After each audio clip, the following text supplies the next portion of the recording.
இப்போது புதிய அறிமுகம் ஆச்சி ஹோட்டல் சாம்பார் 50 கிராம் ரூபாய் 20 மட்டுமே. தாவேகா ஆதரவாளர் திரு முஸ்தபா அவர்கள் இணைந்திருக்கார். திரு முஸ்தபா வணக்கம்.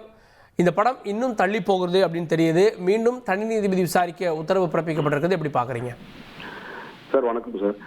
என்னன்னு கேட்டீங்கன்னா, இந்த ஏற்கனவே தனி நீதிபதி விசாரிச்சதான் அவங்க சுப்ரீம் கோர்ட்டுக்கு போய் சுப்ரீம் கோர்ட்ல இருந்து அதை திருப்பி அமிச்சு நீங்க விசாரிக்கணும்னு சொல்லியிருக்காங்க. திருப்பி நீங்க மீண்டும் தனி நீதிபதி பாத்தீங்கன்னா நீங்க சென்சார் போர்டுக்கு அவகாசம் கொடுத்து இதை தனி நீதிபதியை விசாரிக்கணும்னு சொல்வது இது எந்த அளவு இது காலதாமதத்தை நோக்கி போகுதுன்ற சந்தேகங்கள் ஏற்படுது சார். இது முழுக்க முழுக்க இதுல அரசியல் இருக்கின்றதா? ஏன்னா படம் அரசியல் படம், ஜனநாயகன் அரசியல்னால இதை இந்த மாதிரி சென்சார் போர்டு யாரு கட்டுப்பாட்டில் இருக்கக்கூடிய சென்சார் போர்டு இதுவான வேலைகள்லாம் செய்தா என்ற சந்தேகங்கள் வந்து கொண்டிருக்கின்றது.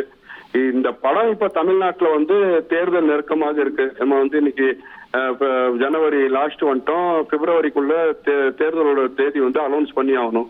அப்ப இந்த படம் தமிழ்நாட்டு தேர்தல் நேரத்துல இன்னைக்கு தமிழ்நாட்டு அரசியல் களத்துல விஜய் வருவது பாத்தீங்கன்னா மிகப்பெரிய சக்தியாக இருக்கின்றார். மக்களை மனதில் கவர்ந்து இன்னைக்கு நான் தான் முதலமைச்சர் களத்துல வந்திருக்கிறார், மக்கள் பிரச்சனையே பேசுறார். அப்ப இந்த படத்தினால அவருக்கு கூடுதல் பிளஸ் வந்துருமோ என்ற பயத்துல இங்க இருக்கக்கூடிய அரசாங்கம் யார் கையில இருக்கின்றதோ, நீங்க குறிப்பா சொல்லணும்னா சென்சார் போர்டு மத்திய அரசாங்கம் கையில தான் இருக்கு. இது வேண்டுமென்றே செய்கிறார்கள் என்ற சந்தேகங்கள் நாட்டு மக்களுக்கு இருக்குன்னு தான் நான் பாக்குறேன். அழுத்தம் இருக்கு அப்படின்றத விஜய் அழுத்தம் திருத்தமா சொல்லாம போயிட்டாரு. ஆனா நீங்க இப்ப அழுத்தம் இருக்குன்னு சொல்ல வரீங்களா? இல்ல சார், அவர் அழுத்தம் திருத்தமா இல்ல. அவர் பாத்தீங்கன்னா அழுத்தம் இருக்கு, மக்களுக்கும் அழுத்தம் இருக்கு. என்னை யாரும் இந்த அழுத்தத்தை வச்சு பணி வைக்க முடியாது. நம்ம பார்த்தோம், நீங்க விஜய் அவர்கள் என்டிஏ கூட போயிடுவார், விஜய் அவர்கள் ஏடிஎம்கே கூட போயிடுவார், விஜய் அவர்கள் 80 சீட் வாங்கிட்டு போயிடுவார், விஜய் அவர்கள் பவன் கல்யாண் மாதிரி துணை முதலமைச்சர் ஆயிடுவார், விஜய் அவர்கள் பாத்தீங்கன்னா சிபிஐக்கு போன உடனே கைது பண்ணி உள்ள வச்சிருவாங்க, விஜய் அவர்கள் தேர்தல் போனோம்னா இது பாத்தீங்கன்னா கட்டிப்படுத்துருவாங்க. அப்படிலாம் பேசுனவங்கள நீங்க என்னதான் பண்ணாலும் நான் பயப்படுற ஆள் கிடையாது.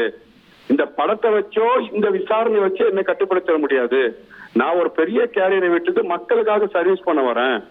அது அந்த அரசியல் சினிமா துறையில இருந்த விஜய் வேற. இன்னைக்கு நான் மக்கள் மன்றத்தில் இருக்கேன். எனக்கு லட்ச தொண்டர்களும் தமிழ்நாட்டு மக்களும் ஆதரவு கரம் நீட்டி இருக்கிறாங்க. நான் கமலஹாசன் மாதிரி நாட்டை விட்டு ஓடுவேன்லாம் சொல்ல முடியாது. இது ஜனநாயகன் படம் பாத்தீங்கன்னா ஜனநாயக ரீதியா நீங்க ரிலீஸ் பண்ண கேட்கிறேன் சார். இந்த படத்துல என்ன பெரிய டெரரிஸ்ட காட்டியிருக்காங்களா? ஒரு சாதாரண கமர்ஷியல் படம். இந்த கமர்ஷியல் படத்தை நீங்க விடுறதுக்கு சென்சார் போர்டு ஏற்கனவே போட்டு பார்க்க வேண்டியதுதான். அதுல என்ன கட்டு என்ன மியூட்டுன்னு சொல்ல வேண்டியதான். அதை மாத்தி கொடுக்க போறாங்க. தக்கல்ல அப்ளை பண்ணிருக்கிறாங்க. இதை மீண்டும் மீண்டும் இதுல அவரை நீங்க அழுத்த பார்க்கலாம் நினைக்கிறத அவரு வெளிப்படையா சொல்லி போயிட்டாரு. நீங்க அழுத்த முடியாது. நீதிமன்ற உத்தரவா வந்திருக்குல்ல, நம்ம இப்ப நீதிமன்றத்துக்கு அழுத்தம் இருந்துச்சா நம்ம கேட்க முடியாதுல்ல? அது நம்முடைய எல்லையும் கிடையாது இல்ல? இல்ல, அது கண்டிப்பாக நீங்க சொல்லக்கூடிய நீதி அரசர்கள் இன்னைக்கு சொல்லியிருக்கிறாங்க. நான் இது கேட்கிறேன்னா, நீதி அரசர்கள் இது ஒரு சிம்பிள் சார். இது பாத்தீங்கன்னா இந்த படத்துல என்னங்க காட்டுறாங்க? ஒரு அரசாங்கத்தோட நேவியோட சிம்பலை காட்டுறாங்கன்னு ஏதோ ஒரு ஆர்கியூ வைக்கிறாங்க.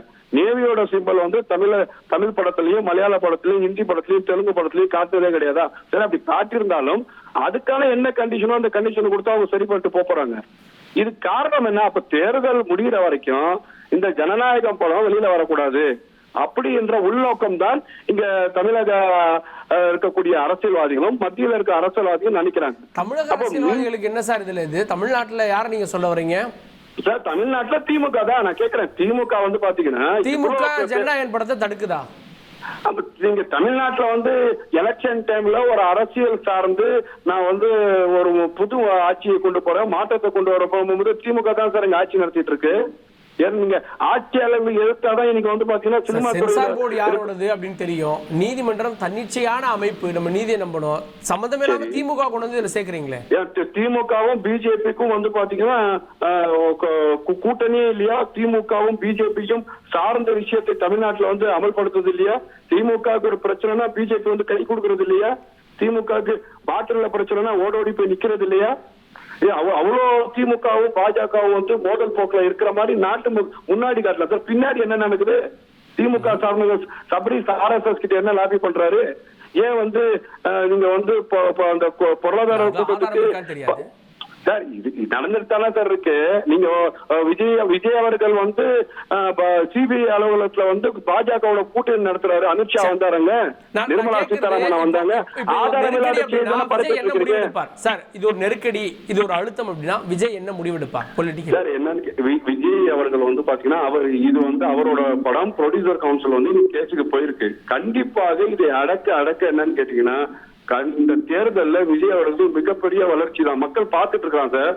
ஒரு சாதாரண கமர்ஷியல் படத்தை நீங்க வெளியிடலன்னு சொன்னா ஒரு நாட்டுக்கு என்னோட தம்பி, என்னோட அண்ணன், என்னோட வீட்டுல இருக்கக்கூடிய ஒரு உறுப்பினர் விஜய் வந்து அரசியல் களத்துல வர்றாரு, அவர் படத்துல வெளில வர மாட்டோம். இதே போக்கு தானே திமுகவுக்கும் பாஜகவுக்கும் இந்த கோபம் வரும். இது தேர்தல்ல வந்து பாத்தீங்கன்னா பாஜகவும் திமுகவும் மண்ணக்காவ போறாங்க. இப்போது புதிய அறிமுகம் ஆச்சி ஹோட்டல் சாம்பார் 50 கிராம் ரூபாய் 20 மட்டுமே.